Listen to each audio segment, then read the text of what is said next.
So 100 சாமி. ஆ படம் பார்த்து இன்னைக்கு நீங்களே பார்த்துருப்பீங்க ரெஸ்பான்ஸ். அவ்ளோ ரெஸ்பான்ஸ் ஆண்களா இருக்கட்டும், பெண்களா இருக்கட்டும், எல்லாருமே ஒரு கண்ணீரோட வெளிய போனது. இது அழுக படம் கிடையாது இது. என்னுடைய படம் எப்பயுமே அதை தான் பண்ணணும்னு நினைக்கிறேன். கண்ணீர் வர்றதை விட ஒரு நெகிழ்ச்சி வர்றது இருக்கு இல்லையா, அதை தான் என்னுடைய கதை பண்ணணும். அதான் நான் இருக்கேன்ல. எனக்கு அந்த படத்துல இன்னும் ரொம்ப அழகா தெரிஞ்சது அந்த இயல்பு தான். அதாவது ஒரு கிராமத்துல இப்படி ஒரு விஷயம் நடந்தா என்ன பேசுவாங்களோ கூடி உட்காந்து, இவள்லாம் ஒரு அம்மாவா? பையன் சொன்னா இவளுக்கு எங்க போகுது புத்தி? அது இன்னொருத்தர் ரொம்ப அழகா சொல்லுவார். இனிமே அந்த பாஸ்கர் பையன்ட்ட நீ பேசக்கூடாது. அவ்வளோ அறிவுலாம் நமக்கு தேவை கிடையாது. அந்த டைலாக் எனக்கு ரொம்ப பிடிச்சிருந்தது. தேங்க்யூ. எனக்கு ரொம்ப பிடிச்ச டைலாக். அவ்வளோ அறிவெல்லாம் நமக்கு தேவை கிடையாது அப்படின்னு ரொம்ப கேஷுவலா சொல்லிட்டு போவார். அது ரொம்ப அழகா இருந்தது அந்த இடத்துக்கு பாக்குறப்போ. இந்த மாதிரி இயல்பா நிறைய விஷயம். 20 வயசு வரைக்கும் ஒரு நாள் அப்படிங்கிறது ஒரு நாள் தான். 40 வயசுக்கு அப்புறம் ஒரு நாள்ன்றது ஒரு வருஷம் அப்படின்னு. அது எப்படி சார் நீங்க உணர்ந்து எழுதுனதா இல்லை? 20 வயசுல ஒரு நாள்னா ஒரு நாள் தான். அது 40 வயசுக்கு மேல ஒரு நாள்ன்றது ஒரு வருஷங்க. சார் எங்கள் அப்பா அம்மா இறந்து போன பிறகு கல்யாணம் பண்ணிக்காம இருக்காங்க. எப்படிடா பேசுறது அப்படிங்கிற தயக்கம் இருந்துச்சு. அதனால் அப்பாவை பார்க்க வச்சேன். அப்பாவை பார்க்க வச்சிட்டதுக்கப்புறம் நான் பேச ஆரம்பித்தேன். உண்மை சொல்கிறேன்னு சொல்லிட்டு கெட்ட விஷயங்களே பண்ணிட்டு இருக்கிறத விட, பொய்யா இருந்தாலுமே நல்ல விஷயங்களை பண்ணிட்டு ஸ்க்ரீனில் சொல்கிறது நல்லதுங்கிறது என்னுடைய தேர்வு. நீங்கள் 5 வருஷம் கழித்து கூட டைரக்டர் ஆகுங்க. ஆனால் உங்கள் படம் வந்துச்சுன்னா அடுத்த 5 வருஷத்துக்கு அந்த படத்தை யாரும் மறக்கக்கூடாது. ஜெயமோகன் சார் வராரு. நான் பூ படத்தை டைரக்டர் சார் சசி ஒரு செகண்ட் என்னை பார்த்தாரு. அந்த பார்வை இருக்குல்ல, ஒரே செகண்ட் தாங்க அப்படியே ஸ்கேன் பண்ணுறாங்க.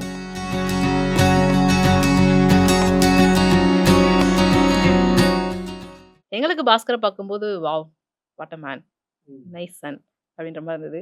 நிஜத்துல நீங்க ஃபர்ஸ்ட் அந்த கதையை கேட்கும்போது பாஸ்கருக்கு நீங்க என்ன சொன்னீங்க? இல்லை, அந்த மனுஷன் தான், அந்த பையன் தான் இன்ஸ்பிரேஷன்னே வச்சுக்கோங்களேன். எப்படி நாமெல்லாம் நினச்சிட்டு தான் இருப்போம், செய்யவே மாட்டோம். செஞ்சிருக்கானே, அது யார் செய்யறதுங்கிறத. இப்போ ஆம்ஸ்ட்ராங் 3 பேர் அப்போலோ 11 நினைக்கிறேன், இதுக்கு போகிறாங்க, மூணில் போய் இறங்குறாங்க. ஆனால் ஆக்சுவலி வேற ஒருத்தர் தான் இறங்கணும். அது ஏதோ ஒன்று டிலேவோ இல்லை ஏதோ தயக்கமோ இவர் இறங்குறாரு முதல்ல. ஸோ அவர் பேர் தான் நிற்கிது. ஸோ அந்த மாதிரி பாஸ்கர் தான் எனக்கு முதல்ல நின்னது. நான் இன்னும் தெளிவாக இருந்தேன். என்னன்னா, இது செல்வியோட கதை. ஓகே, செல்வியை பற்றின கதை, ஆனால் பாஸ்கருடைய கதை. புரியும்னு நினைக்கிறேன். செல்வியை பற்றி தான் நாங்கள் சொல்லிட்டு இருக்கோம். ஆனால் பாஸ்கர் எப்படி கல்யாணம் பண்ணி வச்சான், இதுதான் கதையாக இருக்கணும். ஸோ செல்வியுடைய கதை, பாஸ்கர் தான் கதை சொல்றவராகவே அங்கே இருந்திருக்காரு. இன்னொரு அம்மாவை பத்தி அவங்க 2 பேருக்குள்ள ஒரு சண்டை வரும் இல்லையா? ஓகே, அதில் அதை முடிச்சிடுறேன்.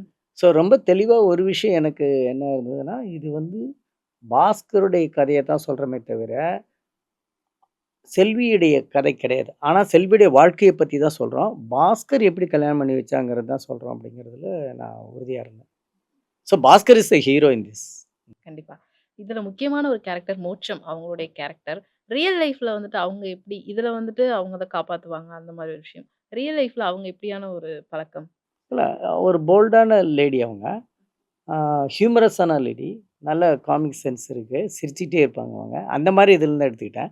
மற்றபடி இந்த அம்மா கிணத்துக்குள்ளே விழுந்தது, பண்ணி முட்டியது, அதெல்லாம் என்னுடைய இமேஜினேஷன் தான். இல்ல அவங்களுடைய ஃப்ரெண்ட் அந்த மாதிரி ஃப்ரெண்டு தான். ஃப்ரெண்ட். Not yeah friend. கண்டிப்பா. ஸோ இந்த படத்துல நான் ரொம்ப ஒரு சில டயலாக்லாம் ரொம்ப ஆப்ட்டா இருந்தது. அம்மா கிட்ட இன்னைக்கு அது 2 பசங்க சண்டை போடுவாங்க.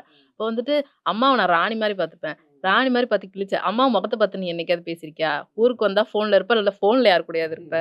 அப்படின்ற விஷயம் மட்டும். இதெல்லாம் அவங்க அங்க பேசும்போது எங்களுக்கு டக்குன்னு ஒரு மாரி ரியாலிட்டி ஹிட் அப்படின்னுவாங்கல்ல. நம்ம என்னைக்காவது அம்மா மூஞ்ச பார்த்து உட்காந்து பேசுறோமா? பேசுறதே இல்லை. வீட்டுக்கு போறோம். அந்த ஃபோன தான் பார்க்குறோம். இன்னைக்கு பார்த்தா வீட்ல எல்லார்ட்டயும் ஒரு ஃபோன் இருக்கு. ஆளாளுக்கு ஒரு ஃபோன் பார்த்துட்டு இருக்கோம். இதெல்லாம் ரொம்ப ஹிட் ஆச்சு பார்க்கும்போது. ஸோ கரெக்ட்டா அதெல்லாம் எடுத்து எழுதி வச்ச விஷயங்களா இருக்கட்டும், அதெல்லாம் ரொம்ப அழகா இருந்தது படத்துல பார்க்க. Reality hit. போய் அம்மா கிட்ட உட்காந்து பேசுங்க எல்லாம் மூஞ்ச பார்த்து அப்படின்ற மாரி இருந்துச்சு எனக்கு. கண்டிப்பா சார். ஸோ அம்மா வரக்காப்பி அதுவுமே நான் ரொம்ப நோட் பண்ணேன்.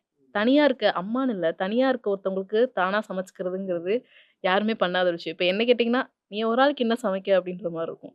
எல்லாருக்குமே இது ஆணுக்கும் பொருந்தும். ஆணுக்கும் பொருந்தும். எல்லாருமே இருக்கு. இந்த மாரி குட்டி, குட்டி விஷயங்கள்லாம் ரொம்ப அழகா இருந்துச்சு. நுணுக்கமா எடுத்து வச்சிருந்தீங்க. ரொம்ப அழகா இருந்துச்சு சார். ஸோ இதுல நெறைய பேர் இப்போ ஒரு படம் வருது, அது பயங்கரமா பேசப்படுதுன்னா, விவாதங்கள கிளப்பும்.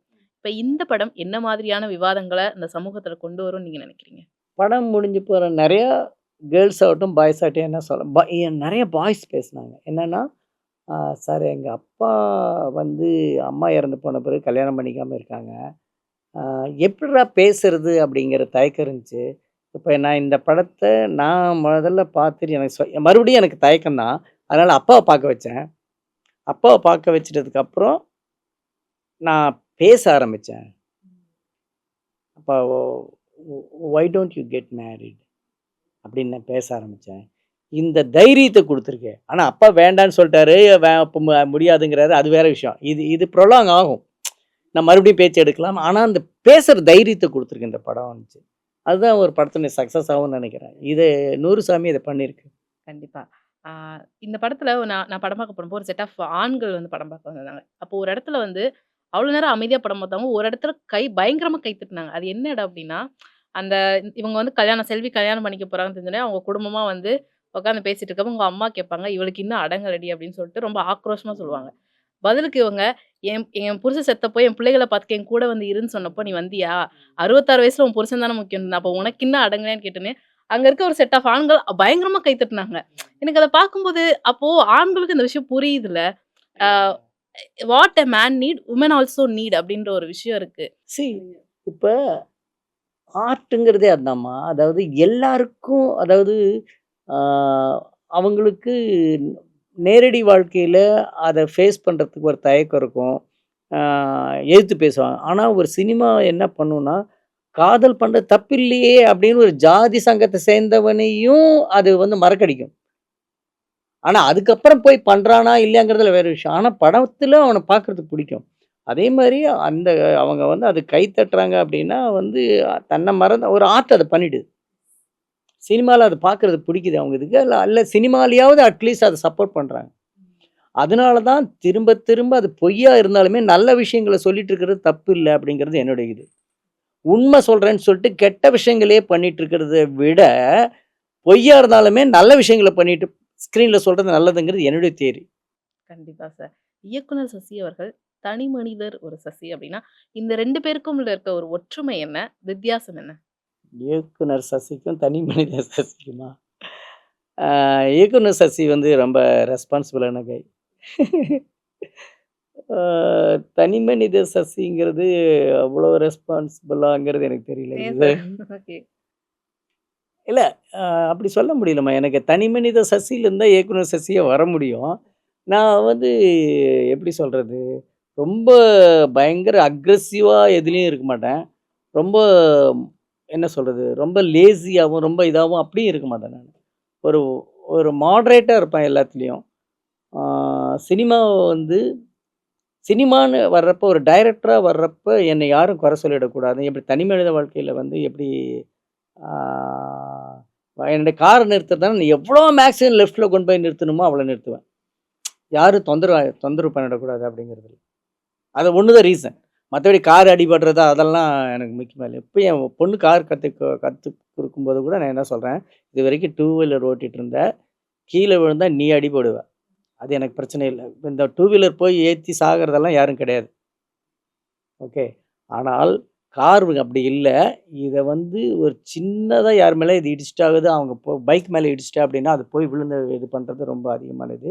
ஸோ இன்னும் ரெஸ்பான்சிபிலிட்டி உனக்கு அதிகம் வேணும் கார் ஓட்டுறதுங்கிறது. யாரையும் நம்ம டிஸ்டர்ப் பண்ணிடக்கூடாது. யாருடைய லைஃப்பையும் நம்ம அஃபெக்ட் தெரியாம கூட நம்ம அஃபெக்ட் பண்ணிடக்கூடாது அப்படின்னு சொல்லி தரேன். ஸோ அந்த ரெஸ்பான்சிபிலிட்டி தனி மனிதனான என்கிட்டயும் இருக்கு. அ அதேமாரி டைரக்டரான தனி சி இப்ப டைரக்டரா இப்ப நான் இந்த படம் பண்ணும்போது பயங்கர ஃபீவருங்க. 2 கையிலயும் வென்ட்பிளான் போட்டு தான் நான் வந்து ஷூட்டிங் போறேன். காலையில போயிட்டு ஹாஸ்பிட்டல் போயிட்டு, இந்த கையில மருந்து ஏத்திட்டு, அதுக்கப்புறம் ஷூட்டிங் போயிட்டு, ஆ நான் ஈவினிங்கு அங்கேருந்து ஹாஸ்பிட்டல்லேருந்து ஆ ஒரு 18 கிலோமீட்டர் உள்ள ஷூட்டிங் நடக்கிற இடத்துக்கு நர்ஸோ இல்ல டாக்டரோ வருவாங்க. வந்து இந்த கையில ஏத்துவாங்க. நைட் ஷூட் போகும். இப்படி ஏன் பண்றேன் அப்படின்னா, என்ன நம்பி ப்ரொடியூஸ் பண்ற ஒரு ப்ரொடியூசர் வந்து இப்ப நான் பேக்கப் பண்ணிட்டு வரலாம். மறுபடியும் மற்ற ஆர்டிஸ்ட் கால் ஷீட்லாம் கிடைச்சி எனக்கு மறுபடியும் ஸ்டார்ட் பண்ணுறதுக்கு இன்னும் அதிகம் ஒரு 2 மாதம் அதிகமாக இருக்குன்னு வச்சுக்கோங்க ரிலீஸ். அந்த 2 மாதத்துக்கு இன்ட்ரெஸ்ட் யார் கட்டுவா? ஓகே. இப்படிலாம் ரொம்ப ரெஸ்பான்சிபிளாக இருப்பேன்னு வச்சுக்கோங்களேன். இப்போ ப்ரொடியூசருக்கு அண்ட் ஆர்டிஸ்ட்டுக்கு, அசிஸ்டன்ட்ஸுக்கு. அசிஸ்டன்ட்ஸுக்கு எப்படின்னா நான் 10:30 மணிக்கு நான் அங்கே இல்லை அப்படின்னா அவங்க லேட்டாக தான் வருவாங்க. ஓகே. அதே மாதிரி ஒரு சீன் பண்ண சொல்கிறதுன்னு வச்சுக்கோங்களேன். டிஸ்கஷன் ஒரு சீன் பண்ணுறதுன்னா அவங்களுக்கு முன்னாடி நான் அந்த சீன் பண்ணி வச்சுருவேன். இல்லை நான் சீன் பண்ணியிருப்பேன். அவங்ககிட்ட இருந்து என்ன வருதுங்கிறது தான் என்னுடைய இது. அதில் ஏதாவது நல்லது இருந்தால் ஓகே. இல்லை இந்த சீனே பண்ணால் நான் பாட்டு அது இதுக்கான சீன் சொல்லுங்கப்பா, இல்லை இதுக்கப்புறம் இது சொல்லப்பா, அவங்களுக்கு மட்டுமே வேலை வாங்கிறது கிடையாது. நான் அதுக்கு அவங்களுக்கு மேலே வேலை செஞ்சால் தான் அவங்க ரெஸ்பெக்ட். இல்லைனா ஒன்றுமே தெரியல நம்மகிட்ட வேலை வாங்கிட்டு இருக்கேன் அப்படின்னு நினைப்பாங்க. ஸோ அவங்களுக்கு ஒரு முன்னுதாரணமாக இருக்கணும்னு நினைக்கிறேன். ஒரு டைரக்டருங்க எப்படி இருக்கணும் அப்படிங்கிறதுக்கு நான் அதை தான் நான் சொல்லிக் கொடுப்பேன் நான். ஸோ இப்படி ரெஸ்பான்சிபிலிட்டிங்கிறது எனக்கு தனி மனிதனாக எனக்கு பெரிய சேஞ்ச் இல்லைன்னு நம்ம நினைக்கிறேன் நான். 2 இப்போ ஒவ்வொருத்தர் பார்வையிலயுமே சினிமா ஒவ்வொரு மாதிரி. இப்போ நீங்க ஒரு மாதிரி சினிமா பார்ப்பீங்க. உங்க அசிஸ்டன்ட்க்கு வந்து நீங்க என்ன வேணாலும் படம் எடுங்க, எப்படி வேணாலும் எடுங்க. ஆனா இந்த ஒரு விஷயத்த நீங்க ஃபாலோ பண்ணுங்க அப்படின்னு நீங்க ஏதாவது சொல்லியிருக்கீங்களா? என்ன சொல்லுவேன், நீங்கள் 5 வருஷம் கழித்து கூட டைரக்டர் ஆகுங்க. ஆனால் உங்கள் படம் வந்துச்சுன்னா அடுத்த 5 வருஷத்துக்கு அந்த படத்தை யாரும் மறக்கக்கூடாது. இது மட்டும் தான் நான் சொல்லுவேன் அசிஸ்டன்ஸ். இன்னும் சொல்லாமலே பற்றி பேசிட்டு இருக்காங்க. இன்னும் பூவை பற்றி பேசுகிறாங்க, பிச்சைக்காரன் பற்றி பேசுகிறாங்க. இது இப்போ நான் இப்போ சொல்கிறேன், இந்த படம் ரிலீஸ் ஆயிடுச்சு இல்லையா, இன்னும் 5 வருஷத்துக்கு நான் எந்த ஆர்டிஸ்ட்டையோ எவ்வளோ பெரிய ப்ரொடக்ஷன் கம்பெனிலும் நான் வந்திருக்கேன் உங்கள்கிட்ட ஒரு கதை சொல்லுவேன். இப்படி எந்த ரெக்கமெண்டேஷனும் இல்லாமல் நான் மெசேஜ் அனுப்பிச்சிட்டு போயிட்டே இருப்பேன். அது இந்த படம் பண்ணுன்னு நினைக்கிறேன் நான். ஓகே. அதுதான் ஒவ்வொரு அசிஸ்டன்ட் டைரக்டரும் பண்ணணுங்கிறது என்னுடைய அதனால தான் அவங்ககிட்ட அப்படி சொல்கிறேன். உங்களுடைய எல்லா படமுமே அந்த அ ஆ ஆ மனிதர்களோட உணர்வுகள் வந்து ரொம்ப ஆழமா பேசக்கூடியதா இருக்கும். ரொம்ப மேம்போக்கா இல்லாம, ஒரு ஒரு 2 காதலர்களுக்குள்ள அதாவது தங்கராசுக்கும் மாரிக்கு இருக்க அந்த ஒரு காதலா இருக்கட்டும். ஆ அ அண்ணன் தங்கச்சி, அண்ணன் தம்பி அந்த சிகப்பு மஞ்சள் பச்சையில பேசுறதா இருக்கட்டும். இதுல வந்து ஒரு அம்மா பையனுக்கு இருக்க அந்த உணர்வுகளா இருக்கட்டும். ரொம்ப ஆழமா பேசக்கூடியதா இருக்கு. எப்பவுமே சொல்லுவாங்க, நம்ம எந்த மாரியான ஒரு சூழ்நிலையில வளர்றோமோ, அது நமக்குள்ள எப்பவுமே இருக்கும். அதோட பிரதிபலிப்பு தான் நம்ம பேசுற விஷயங்களோ, நம்ம செயல்களோ இருக்கும் அப்படின்னு. ஸோ உங்களோட சூழ்நிலையும் இப்படிதான் இருந்திருக்கா? உங்களோட சர்க்கம்ஸ்டன்ஸும் இந்த மாரி ரொம்ப ஆழமான உணர்வுகள வெளிப்படுத்தக்கூடிய ஒரு சர்க்கம்ஸ்டன்ஸா இருந்திருக்கா? இது எல்லாமே எனக்கு லிட்ரேச்சர்லேருந்து வருதுன்னு நினைக்கிறேம்மா. படிப்பீங்க நெறையா? ஆ ஆ அதுலேருந்து தான் நான் எடுத்துக்கிறேன் அப்படின்னு நினைக்கிறேன் நான். அப்புறம் நான் பார்க்குற வேர்ல்டு சினிமாஸ் இருக்குல்ல, அதுவும் என்னை வந்து இப்படி மாற்றுது அப்படின்னு நினைக்கிறேன். அப்புறம் அதுலேருந்து கற்றுக்கிட்டத நம்ம வந்து இதில் பார்க்குறோம் இல்லையா, என்னது ரியல் லைஃப்பில் பார்க்குறோம் இல்லையா.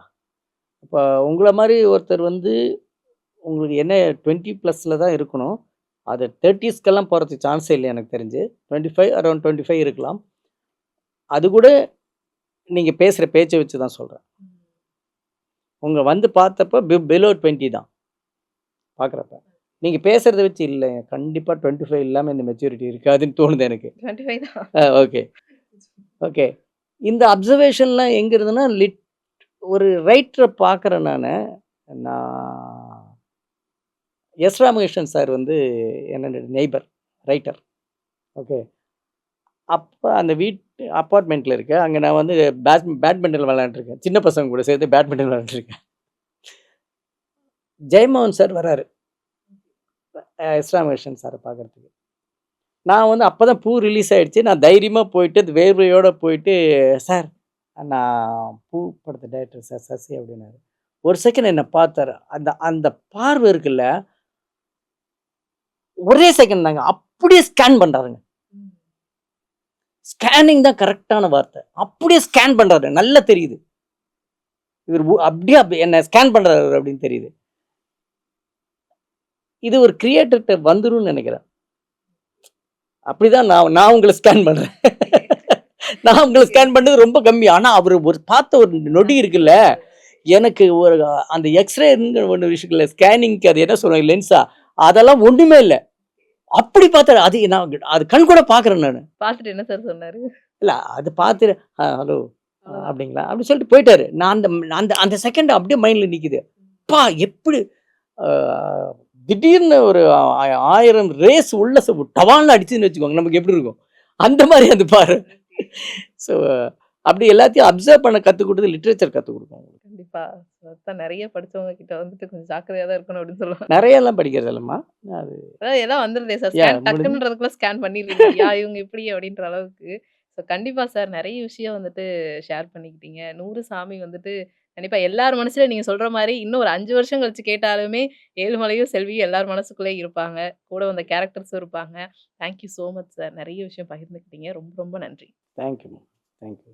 நான் இங்கே வர்றப்ப ஏன்னா உங்கள் சேனல் பற்றியோ இல்லை வந்து உங்களோட இதை பற்றியோ நான் அதிகமாக கேள்விப்பட்டதில்லை. I'm sorry. ஆனால் இவ்வளோ டெப்த் இவ்வளோ அப்சர்வேஷனோட நீங்கள் ஒரு கேள்விகள் எல்லா கேள்வியுமே அதான் கேட்டேன். நீங்கள் ஒரு தடவை தான் பார்த்தீங்களான்னு கேட்டேன். You are going many places, you are going heights. Thank you. ரொம்ப ரொம்ப நன்றி sir. All the best. Means a lot. ரொம்ப நன்றி.